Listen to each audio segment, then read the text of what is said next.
Welcome back to my channel Aarti की दुनिया में आप सभी का स्वागत है। तो आज मैं लाई हूँ नई जानकारी के साथ, तो मेरे वीडियो में एंड तक बने रहिएगा और मैं बताऊंगी फंड ट्रांसफ़र मेथड। तो मैं आपको बताऊंगी फंड ट्रांसफ़र के क्या क्या मेथड होते हैं, तो किस तरीके से आप फंड ट्रांसफ़र कर सकते हैं। तो जो ये मैं मेथड बता रही हूँ वो क्या है, वो NEFT है, RTGS है और IMPS है दोस्तों। तो ये मेथड है जिसके थ्रू आप फंड ट्रांसफ़र करते हैं, वन बैंक अकाउंट से दूसरे बैंक अकाउंट में आपका पैसा जाता है। तो NEFT क्या है, RTGS क्या है और इसके IMPS क्या है, इसके क्या क्या इनमें सब क्या डिफरेंसेस हैं, कितने चार्जेस लगते हैं दोस्तों, और इनको टाइम कितना लगता है पैसे ट्रांसफ़र करने में। तो मेरी वीडियो को एंड तक ज़रूर देखिएगा और हो सके तो लाइक शेयर कमेंट भी ज़रूर कीजिएगा, ठीक है। तो बताती हूँ मैं। NEFT का मतलब तो ये हो गया कि national electronic fund transfer, RTGS real time gross settlement and आपका IMPS immediate fund intermediate payment services. तो ये रहा इसके फुल फॉर्म तो हो गए। NEFT, अगर आप NEFT के थ्रू पैसा भेजते हैं तो कितना टाइम लगता है, उसमें 1 से 2 घंटे तक का टाइम लगता है, मिनिमम 30 मिनट्स का तो टाइम लगता ही लगता है। ये छोटे छोटे बैच में आपका पैसा ट्रांसफ़र होता है। RTGS में आपका 10 से 20 मिनट तक का टाइम लगता है दोस्तों, और IMPS में विद इन अ सेकेंड्स आपका पैसा दूसरे खाते में ट्रांसफ़र हो जाता है। मिनिमम लिमिट की मैं बात करूँ तो NEFT और ये जो आपका IMPS हुआ उसमें आपका कोई मिनिमम लिमिट नहीं है, आप पैसा ट्रांसफ़र कर सकते हैं। लेकिन RTGS में दोस्तों आपको ट्रांसफ़र करना है, मिनिमम 2 लाख की लिमिट होती है। तो 2 लाख एंड उसके अबव जितना भी अमाउंट है आप RTGS मोड में जाके आप ट्रांसफ़र कर सकते हैं दोस्तों।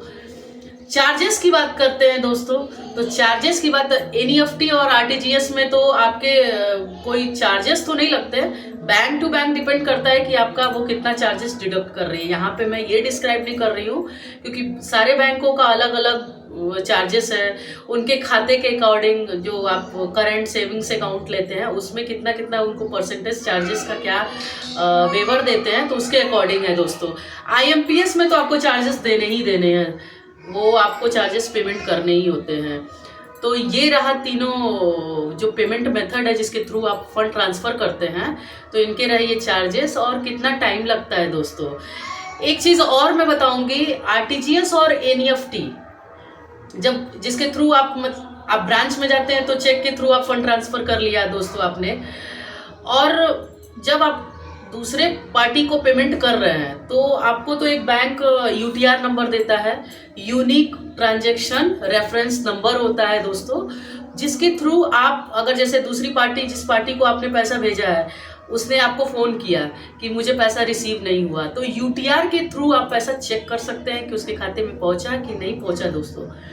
तो ये जो UTR नंबर होता है, अगर आपने गलत पेमेंट भी कर दिया तो उससे आप चेक कर सकते हैं, पैसा आपका रिवर्स भी हो जाता है, ठीक है। तो ये जनरेट होता है जैसे ट्रांजैक्शन आपका डन होता है, तो जो बैंक का एम्प्लॉय होगा या फिर आप ऑनलाइन बैंकिंग से भी पैसे ट्रांसफ़र करते हैं तो भी UTR नंबर जनरेट होता है, तो उसके थ्रू आप चेक कर सकते हैं किसी भी ब्रांच में जाके, या फिर ऑनलाइन भी चेक कर सकते हैं आप।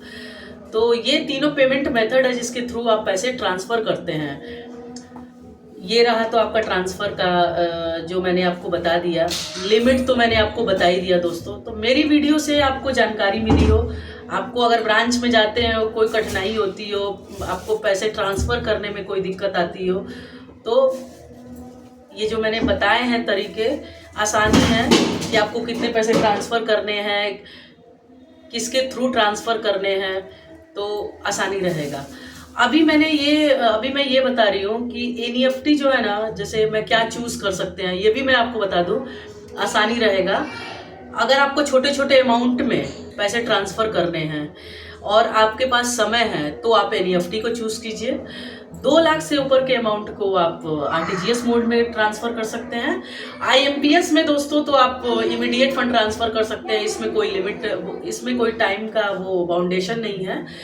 24/7 ये सुविधा उपलब्ध रहती है। हॉलीडेज़ में भी इंक्लूड होता है। हॉलीडेज़ इसमें ये नहीं है कि आज हॉलीडेज़ है तो आपका पैसा ट्रांसफ़र नहीं होगा आईएमपीएस के थ्रू, वो पैसा आपका आसानी से ट्रांसफ़र हो सकता है। तो तब तक के लिए मेरी वीडियो से अगर कुछ आपको जानकारी मिली हो तो मेरी वीडियो को लाइक कीजिएगा, शेयर कीजिएगा, कमेंट कीजिएगा। तब तक के लिए गुड बाय। मिलते हैं नेक्स्ट ब्लॉग में एक नई जानकारी के साथ, और तब तक के लिए bye bye. Thank you so much.